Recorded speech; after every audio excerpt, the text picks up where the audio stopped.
The last statement Jesus makes from the cross, John's gospel says, he says, "It is finished." Luke's gospel says, "Into your hands I commit my spirit." Over the last 6 weeks, we've been looking at these statements that Jesus makes from the cross during our Lenten journey. We've experienced Jesus' words from the cross as the drama unfolds. Matthew and Mark tells us that right before Jesus died, he cried out a loud voice, but neither tell us what Jesus cries out. Just with a loud voice, Jesus shouted, and then he breathed his last. Luke and John tell us what Jesus said. Luke tells us Jesus says in his very last statement, "Into your hands I commit my spirit," which is a prayer. It is a prayer that Jewish mothers would teach their children to pray every night right before going to bed. It is a prayer that comes from the Psalms. Earlier, we learned that Jesus prayed the Psalms from the cross. We learned that he cried out, Psalm 22, my God, why have you forsaken me?" And here again, he is praying from the Psalms. So if he prays Psalm 31, verse 5, we are to imagine that he said silently Psalm 31, verses 1 through 4. I want you to rehear what he was probably praying before he prayed out loud, verse 5. "In you, O Lord, I seek refuge. Do not let me ever be put to shame. In your righteousness, deliver me. Incline your ear to me. Rescue me speedily. Be a rock of refuge for me, a strong fortress to save me. You are indeed my rock and my fortress. For your name's sake, lead me and guide me. Take me out of the net that is hidden for me, for you are my refuge. Into your hand I commit my spirit." See, from the cross, Jesus is reminding each and every one of us that we don't know how long, as Mary Oliver said, we don't know how long we have with this wild and precious life of ours. So every day, we are to commit ourselves to the way of Jesus. We say things in life like, don't sweat the small stuff. Let go, let God. Choose your battles wisely. You know those sayings, those little life mottos. All of these life mottos, in other words, to have a life that is rich and full, a life that really is life. Jesus is saying and praying and telling us every day, wake up and ask God, help me to live with your kingdom values. And when you go to bed, say, how did I serve you today? Did I see you in others? Today, no matter what happens, I put my trust in you.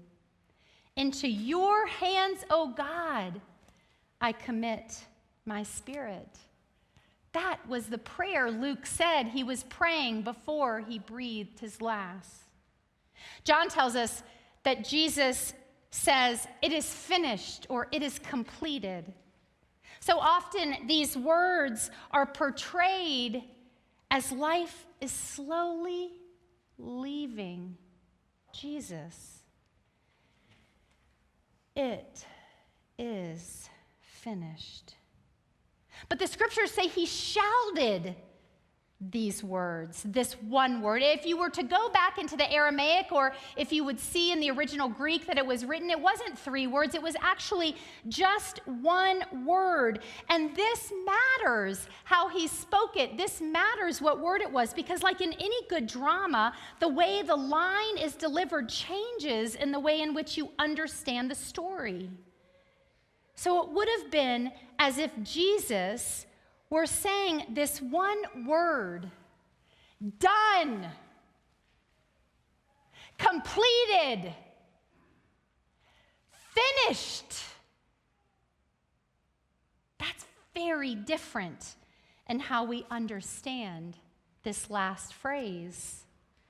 It's not a cry of defeat. It's a cry of victory. Jesus had completed the mission before him. Months before, he had turned to his disciples and he had said to them exactly what was going to happen. He said, I will be betrayed by the hands of the sinners, and I will be rejected by the people. I will suffer and die. On the third day I will be raised. He tells the end of the story, although those around him weren't listening. So we're to ask today, what is the it with it is finished, done, complete? What was the mission that Jesus understood himself to be on? In other words, in our story of faith and our understanding of God, what is the meaning of the cross? A symbol for the Romans, which was a symbol of torture and cruelty and death. For us today, what does the cross mean?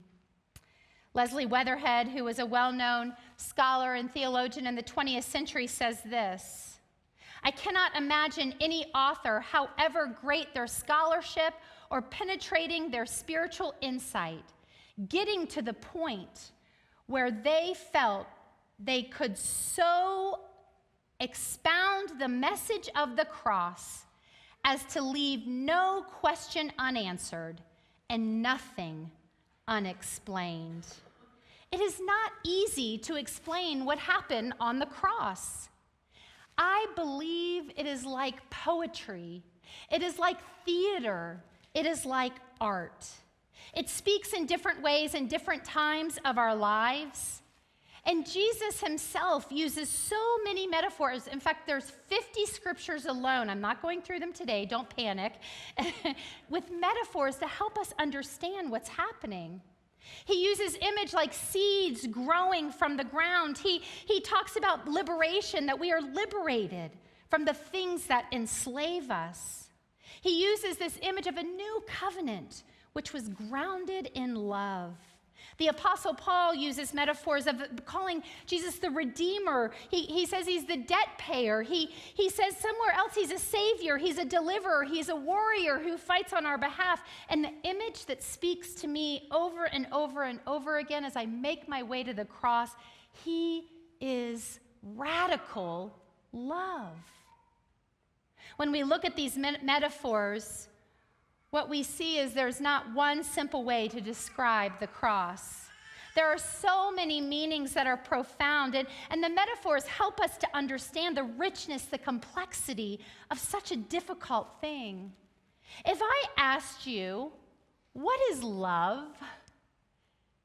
And I gave you a second, you would say things like, it's like, or it may be like this. You would have lots of ways of describing it.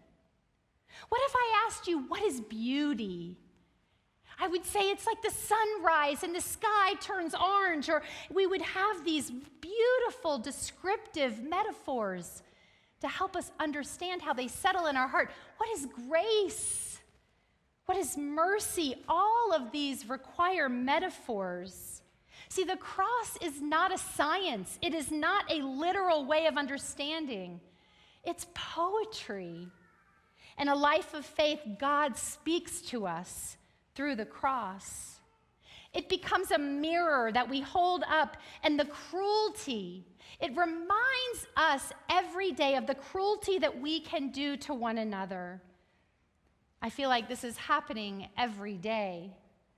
I don't know about you, but I cannot get out of my heart and mind the young Maryland father who was deported on an administrative error. It is so easy to dehumanize a living, breathing being created in the image of God. I can't help but get out of my heartbrokenness that there are people trying to erase our trans and queer siblings. They are images of God. God looked at each one and said, you are good. The list goes on and on. The cross is a mirror that we hold up, and we see that evil cuts through the heart of every single one. And yet Jesus, in his life, lived with profound love. See, that's the image I land on. That's the metaphor that speaks to me. That's what's happening at the cross. And that's what changed my life. It's the wondrous love of Jesus and the power that it has to change our world. So on the cross, we find the love of God displayed. We find our brokenness in God's grace. We find our need for love in God's expression of love. We see how we are to live our lives as people of faith, grounded in radical love, radical generosity, radical grace. So our story here continues. Jesus says, "Into your hands I commit my spirit," and he breathed his last.